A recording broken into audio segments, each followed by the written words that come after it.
So I'm with Ashleigh this morning, and Ashleigh is a foster carer for a local authority. So good morning, Ashleigh. Good morning. And if you could start by telling me how long have you been a foster carer? Okay, so I have been a foster carer for 7 years now. And over that, the time has flown by, I have to say. I can hardly believe I'm even saying that. But in that time, I've provided short-term homes, respite homes, and some longer-term homes, all for kind of ages. I think the youngest I've had is 6, the eldest I've had is 17, but predominantly I kind of do slightly older children. Amazing. So what led you to want to become a foster carer, Ashleigh? Tell us a bit about your journey. Um, well, my journey pretty much started within an environment that I was already working with vulnerable children. I found myself through my career um, working more and more with children who are increasingly complex, increasingly vulnerable. I run a charity, and I had a couple of foster carer friends, so we naturally kind of ended up working with children in care, which was a real experience, and really, really rewarding. What I found when I was working with children in care or who were at risk of being in care is that while work was rewarding, it didn't quite give me enough. And there was one young person in particular that will always stick with me, and they were 16, and I'd been working with them for 2 years, and it took them that long to trust me enough to open up about the realities of their home life. I took all the relevant referrals, as you do, from a safeguarding perspective, but they were a bit too old to really get an awful lot of support that I felt they needed. And I just wanted to take this young person home because I could just see they just needed to be taken out of their environment, given a safe place, a supportive place. So that was kind of the catalyst really for me, was that particular young person. And then I'd already had friends that made it look like an absolute breeze and really, really fun, which it is at times. It's absolutely like that. But I knew I had a particular skill set that worked well with older young people. Kind of teenagers. I knew I could be a trusted adult. I knew I could provide a safe and loving home. Um, and I felt I had the skills. So that's pretty much my journey. And then I was like, no, I'll do it. And so Oh, off I went down that route. And here I am, oh, seven I'm years really later. glad you did. Yeah, you foster for a local authority. So with the choice of providers out there, what is it that made you choose to foster with your local authority? Actually, the choice to local with foster with the local authority was an absolutely critical one when I was considering becoming a foster carer, and I did explore lots of different avenues at the time, particularly because at the time, and I stress right now that this is not the case now, but at the time you could effectively earn more through the local through other agencies. So, but when I looked at it, the benefits of local authority far outweighed that. Firstly, it was really important to me that the local authority don't make any profit from vulnerable children. And from an ethical point of view, that was really, really important to me. I don't think anybody should be profiting from, the children in care. They are the most vulnerable. So that was really critical. Um, but actually, the wider things that the local authority could provide for foster carers, which remain the same today and actually are still the same reasons why I think people should foster with local authority. Firstly, I'm a single working foster carer, and my job is really, really important to me. As you probably just heard, I work with a lot of very vulnerable children who I help. My job is very rewarding. I enjoy it. It's a part of who I am, and I did not want to have to give that up. And local authority were very clear and have been never, non-stop supportive of my job. I did go part-time, which I would advocate for everybody to do, because fostering is a commitment that you need to take, and it does take time. But actually being able to work, a fostering income isn't as secure as paid work. You have to be aware of that. So, having a job for me when I don't have any other income is important financially, and you do need to consider that. But the local authority have always worked around it, but not just worked around it, they've been supportive of it, which is, organising meetings around my commitments. So that was a critical reason. I think the other really major reason for me was actually to do with matching. Um, the local authority always try and match in-house before they seek externally, which for me, the matching, and as I've gone on, this has become more and more important, because I think matching the right children to the right skill set of carers can often mean the difference between a really successful placement or home, and one that can be more stressful for both the child and the carer. So local authority, by fostering with the local authority, it's not that you get first pick, I'm not sure that's quite the way to put it, but their matching processes are more likely to be better than an agency, because they look at their own carers before they seek it externally. And for me, over the years, I've had some absolutely exceptional matching experiences where the child has just been absolutely suited to who I am, and I'm absolutely suited to who they are. And actually, I have children right now that would fall into that. And I think that is because I'm local authority, because they can come to me to start with.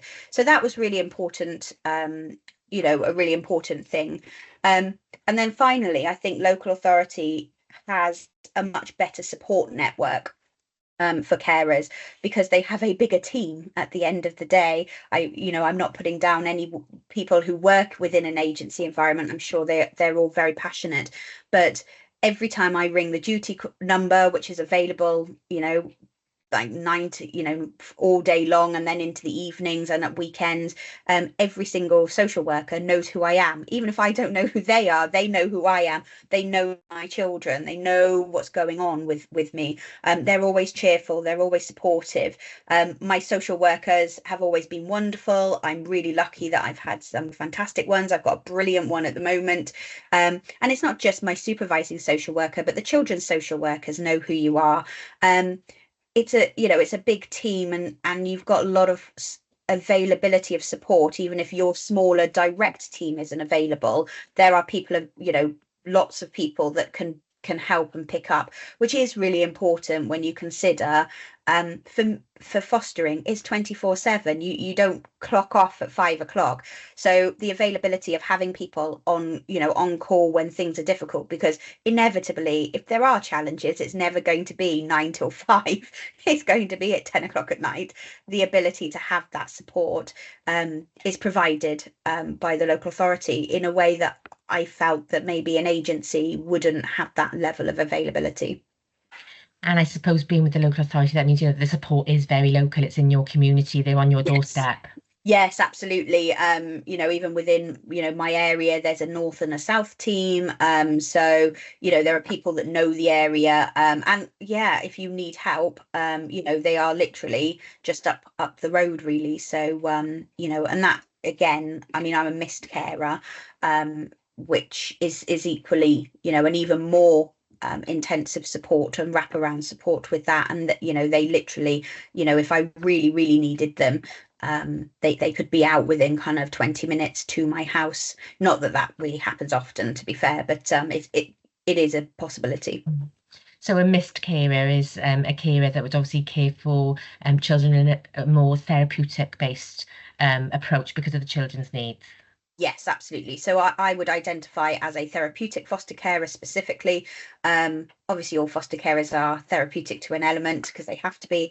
But I have a particular skill set which is around therapeutic parenting. So that's very much about firm boundaries, a very, very high nurture approach, low demand, and it's a specific type of approach that suits children who have really complex behavioural, social, emotional needs. So I have been a missed carer only for half a year, or for a couple of months really, although I've been doing this work for a longer period of time than that.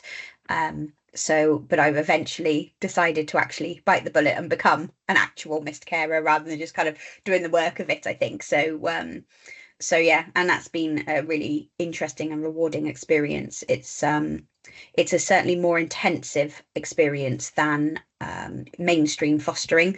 Um, and it is, but it has a level of support that reflects the intensity of what you're signing up for. Good. Well, that all sounds really positive and yeah, well done. So can you tell us sort of a little bit more about your experiences of fostering the children and young people that you do? Sort of what's it like, day to day? What kind of things do you do, or what do you come across, including, maybe some of the challenges and some of the rewards as well? Oh, well, I mean, where do you even start? Fostering is probably the most rewarding thing you'll ever do, but it is also probably the most challenging thing you'll ever do as well. Um, I wouldn't look back at doing it now. It's not like traditional parenting, I would say, because every child in care has an element of trauma, great to a greater or a lesser extent.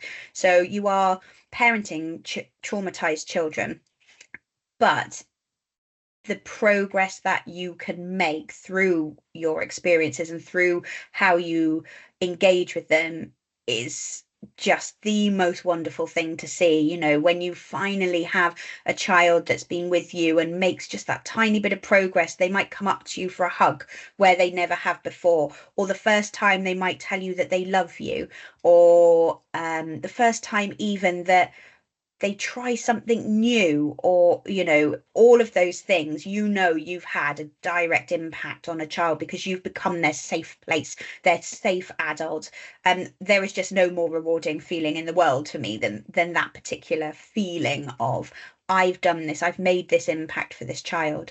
On a day-to-day basis, crikey, it changes depending on the child. But for me, it pretty much, we have a routine based day, so that it's very predictable for all the children in my care. They know exactly what's going to happen, exactly when. We plan things out in advance, so we have a weekly planner, so they know, for example, that they get up at 7 o'clock each morning, and usually I go in, gently, and kind of wake them up with some kind of joke or the weather report. We get ready, it's the same routine then, and we go to school. Once they get home, we have dinner at 6 o'clock. Every day, again, the meals are planned out. They get to choose what meals they want. That gets put on the board if we've got anything happening, and we do everything. I mean, swimming. It's a bit of a joke in our family that we rarely have a weekend off. Out and about, I have two dogs, which all children absolutely adore. They're really brilliant for kind of therapeutic work and for regulation. Um, we'll go on trips. I recently went to a wild bird sanctuary, just to go and see kind of the animals there. I've been taking children on holidays before. We've been to Butlins, we've been camping, we've been to the Isle of Wight, all over the place, really. And I really want to take children abroad. I've just never quite made it to that point for a lot of different reasons. But integrating them into my family is also really important.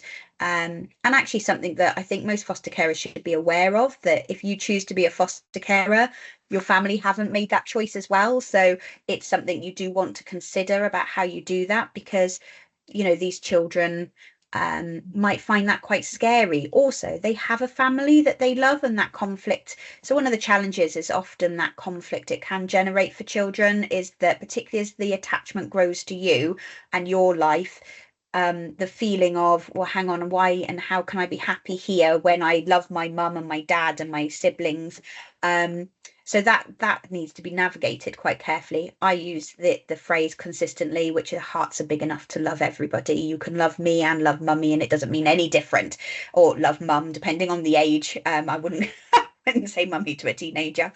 Um, but yeah, I think when I think though about my kind of fostering journey, um, I know that the way I approach fostering has changed from when I first started to what I do now, which is only through experience, really. But if I was to give some top tips to new foster carers, I would say not just choose your battles, but really almost chill out about it. I remember when I first started, I had two young people who were 16, and I went in with all the therapeutic thinking and the boundaries and the rules, and I had all of this like this is how, and on paper that would have worked wonderfully.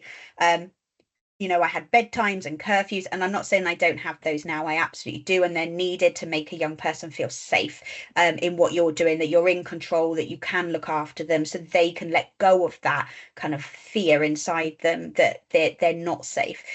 But I'm a lot more relaxed about it now. Things that, if they don't eat, food can often be quite a big challenge for young people. Um, do I worry if they have chicken nuggets 3 times a week, 4 times a week? No, I just make sure there's lots of fruit and vegetables available, and we're balancing it, whereas probably when I started, I'd have been like, that's not, I've got to have this perfectly healthy setup of a menu. Um, Now what I recognize is you've got to take your time, be really flexible, really relaxed about it, because that builds, and then you very gently build in kind of these really healthy routines. But you spend the first kind of year really, and it's not a quick process, building the relationship and focusing on the relationship before you kind of really start expecting to see major changes in kind of lifestyle and how children react to things. So yeah, when I look back at it, and I have a good relationship with all the children I've had in my care, who still contact me and still talk to me. So I obviously didn't get it completely wrong, but I do look back at it now and think, oh, they were 16 and they had, kind of like a 9 o'clock curfew on a weekend, which now I have another teenager currently with me, and that's not their curfew. Because I've learned as I've gone along not to be quite as worried about it, and to kind of have that flexibility. Um, so yeah, I mean, probably not huge, it's difficult to kind of say what experiences, because there's just so many over the years, Mm, yeah. and they've all Well, I been think wonderful. you've given us a great, a great picture there, Ashley. Thank you for that. So, how do you, with such a busy household, busy lifestyle, lots going on, obviously, how do you make sure that, you're resilient and you have time for yourself and can care for yourself really to make sure that you're able to care for the children and young people? So I think this is again one of the things that has significantly changed over my fostering journey, and I now no longer see self-care as a nice to have. It is an absolute essential, because if I am not feeling topped up, if I am not feeling great, I cannot provide good care. And I'm not saying you can't be human and have up and down days, everybody does, but it is really, really important. And it's something that is, particularly people who do foster, you tend to be the type of person that will go over and beyond, that keep going, that do deprioritize your own needs because they seem selfish, going out for a manicure, going out for a coffee, when you've got meetings you've got to attend, or you've got, shoes you've got to pick up. It seems like, oh gosh, I'm not doing what I should do, but actually it really isn't like that. So for me, I've learned a number of different ways, and it's different for everybody, but I run. I should say I walk fast, and it looks, I say I run, but I do that regularly, and I now prioritize that, and I schedule meetings around my ability to go out regularly for a run in the morning, because it helps my mental health, it helps me feel clear, it also keeps me physically fit. So that's one way I do it. I am fortunate that as a missed carer, I get regular respite.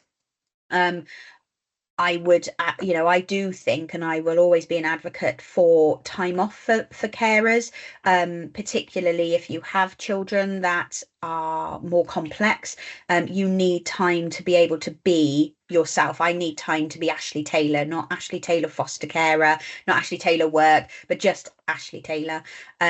So for me, those periods of time are really important for connecting with my family and friends, particularly if children struggle with connecting with your wider network. That becomes important that you don't neglect that. I also am very fortunate that I have a very strong support network around me. My family are exceptionally supportive. And I ring my family, to vent, because you need to do that sometimes. So it isn't easy sometimes to find the time or to prioritize the time, I think. But it is important, and having compassion for yourself, that you don't have to be perfect. You don't have to be on all the time. You don't always have to be therapeutic. You will lose your temper and lose your cool occasionally, and that is okay, because it's normal life to do that. It's about how you repair afterwards. It's about how you role model what you do in those moments and how you come out of those moments. That is really the critical element, to be able to do. And that's also a part of self-care, being able to forgive yourself but show that to a young person, because they probably will have moments of deregulation. And if you can't manage that yourself, how do you expect a young person to be able to do that, particularly when they're learning how to do that?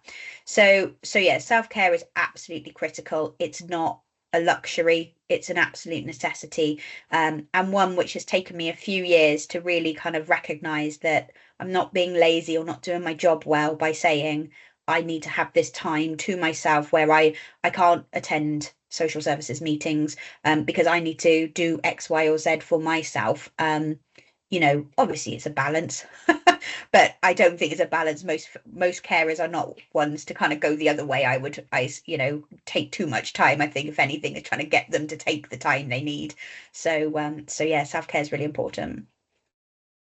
Thank you, Ashley. So, I just wanted to ask you, for people out there that might be, thinking about fostering, or maybe, been thinking about it for a little while and want to take that next step, what would you say to them from your experience? I would say that definitely do it. Obviously, I think, we need foster carers. It is really, really rewarding. I think what I would say is pick up a couple of books on attachment. That's really helpful. I kind of wish I'd done that before I started. It gives you quite a good idea of kind of what you're signing up for. Do as much training and speak to as many people as you possibly can. If you know any other foster carers, go and sit down and have a cup of coffee with them. Because they will be able to help you and tell you kind of the realities and all the ups and downs, and the things that will make it successful. I think, what I would be saying is go into it, but go into it armed with the knowledge that you need, because that way you will get the experience that you really want out of it, and be really clear about what it is you want from fostering. When I went into it, I wanted, I didn't want children of my own, but I wanted children in my life. I wanted a sense of family. I wanted to be able to feel like I was making a practical difference to young people. And it's taken me a while to kind of figure out how to do that and get those things, but actually kind of being really clear about what it is you want out of this. Most foster carers, I think, go in, and you say all the things, um, that, oh, I want to have children. I think that's a given. Hopefully you wouldn't be being a foster carer if you didn't want to help children. But what is it that you really want out of it as well? And what is going to make it work for you? Because the local authority are really great at trying to make it work. If you've got the right skill set and the right attitude, they are really flexible, but you've got to ask for it. You've got to talk to them about it. You've got to be able to say, well, look, this is, if you do work and that's important to you, you've got to be able to say, look, this is important to me. How can I, but I want to work around it. How can I do that? Got to make the compromises. As I said, I'm part-time. But actually, yeah, kind of know what you want out of it. And I would say go with local authority for all the reasons I said earlier, because I think they're good for all of that. Amazing. Thank you so much, Ashleigh, for taking the time to talk to me this morning and to share your experiences. And yeah, keep up the great work. You do an amazing job. So thank you ever so much. Thank you.